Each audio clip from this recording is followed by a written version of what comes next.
Welcome or welcome back. In this video, I'm going to update you on three stocks that I own that have momentum in February of 2026 and that I believe have more room to the upside.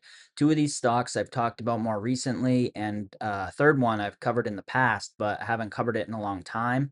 All of these stocks are positions which I would consider to be trades more than permanent investments because they are low growth dividend companies. However, there are also stocks I would be fine holding indefinitely until the market realizes their value. So the first one is the one that I think also has the most to prove from a momentum standpoint, and that's Campbell's. So Campbell's is now above its 50-day moving average, and on the weekly chart, it's put in three straight green weeks.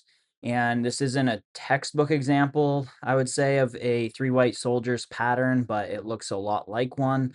And this last week printed what looks a lot like a bullish hammer candle.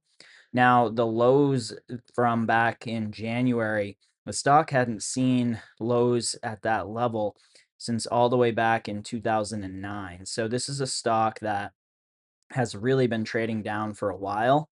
And I do think that it may be ready for a reversal here, especially with the market seemingly more interested in dividend stocks and rotating some out of tech recently, maybe with some fears of further sell offs. We've seen all the software sell offs and things like that. So some of these stocks I think are starting to come into favor more. And so I'm interested to see if this stock continues to trend up from here. Now, if you watched my last video on Campbell's, you may remember, and that was this video here. If you haven't watched that yet, you could go check that out. But if you watched that last video, you may remember at the time that I said I thought the stock would go lower. I did think the stock was going to go a bit lower than it did, but I am perfectly happy if it trends up from here because I still have shares and I have some calls for January 2027. Going forward, I'd like to see the stock trend above some of its other major moving averages, and my price target on this one is $40 to $45 in that range. I'll adjust it as it gets closer. The second stock I'd like to talk about today is one I haven't talked about on YouTube in a long time, but it's Molson Coors Beverage Company. This is a company that currently is trading at just over 8 times forward earnings and just over 7 times forward free cash flow. The trailing gap multiple makes the company look unprofitable because they took a large write down in 2025. My thesis on this one is not just that it's cheap. I think brands like Miller, Molson, and Coors are not going anywhere, and the market is underappreciating their moats, even with the alcohol industry facing headwinds.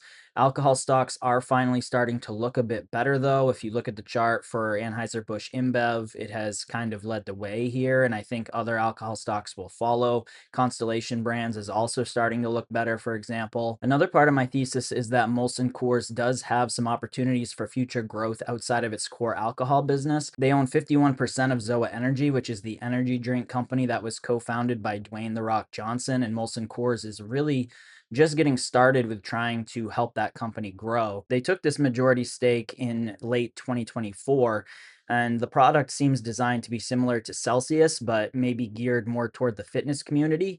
And Zoa also makes pre workout. Molson Coors is also the exclusive US partner for Fever-Tree and owns a stake in the company. This is a drink mixer company, so technically this fits into their Beyond Beer category, even though they are designed to be mixed with alcohol. The point is, Molson Coors still has a vast distribution network and is trying to leverage that to move the business into more non-alcoholic opportunities. The balance sheet isn't a problem. The dividend is very sustainable relative to free cash flow, and the stock is very cheap, in my opinion, relative to the mode of the business and the upside potential of things like Zoa Energy. They also have a relatively new CEO who seems focused on making the business more efficient. If we look at the chart for Molson Coors, we can see that it's consolidated here and put in what looked like an inverse head and shoulders pattern and is now broken out and made a couple of higher highs. It's now above even its 200-day moving average. It retested the 21-week EMA in late January and early February and reacted positively to that level as well. This week, it also closed above the 50-week moving average. My price target on this one is a bit more malleable. I think it could see $70 to $75 eventually.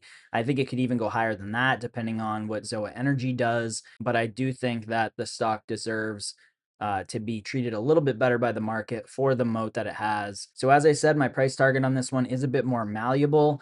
I will be keeping a close eye on the upcoming earnings report as well as the chart. And right now, I do consider this more of a long term trade as opposed to a permanent investment. I am in the green on this stock right now. The last stock I want to talk about is one I mentioned recently, and that is Comcast. If you missed my last video with the valuation for the stock, make sure you check that out. If we look at the chart, the stock has continued to trend up since that last video. It's now above its 200-day moving average.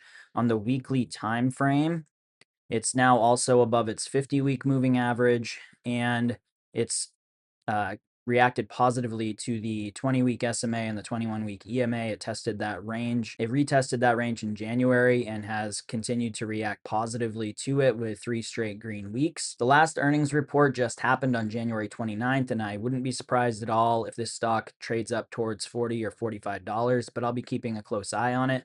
I won't spend too much time on this one as I just made a video on it not long ago following that last earnings report, but I continue to like the stock as at least a swing trade. Thanks so much for watching. If you found this video helpful or informative at all, please click the like button, subscribe, and click the bell to get future notifications.